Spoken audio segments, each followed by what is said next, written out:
রোজা ফরজ হবে মা উলজিমা ফিহি কুলফা। আমাদের এই বৈশ্বিক এই সময়ে আকাশ প্রযুক্তির এই যুগে আমরা তো মনে করি যে খুব অল্প বয়সেই বাচ্চাদের উপরে রোজাটা ফরজ হয়ে যায়।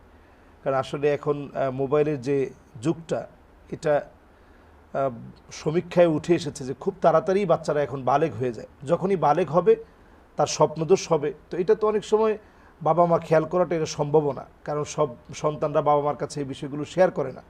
অনেক বাবা মা আছে এগুলো জিজ্ঞাসা করে এবং সচেতন করে, ছোটবেলা থেকে এগুলো বলে।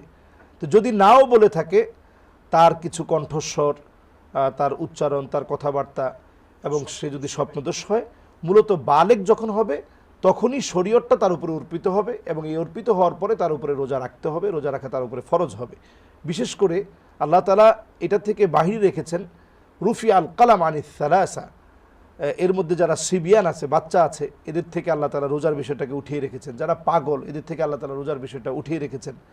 ঋতুস্রাব মহিলা যাদের যে অসুস্থ হয়ে গেছে, এদের থেকে আল্লাহ তাআলা রোজার বিষয়টা উঠিয়ে রেখেছেন। সফর অবস্থায় যারা আছে, এরা যদি না চায় যে আমি এখন সফরে আছি, আমি পরে এটা কাজা করব, তো আপনারও কিন্তু সুযোগ আছে, আপনি পরে কিন্তু আদায় করে নিতে পারবেন। তো এইভাবে আমাদের যারা বালেগ হয়েছে বাচ্চারা রোজা রাখবে।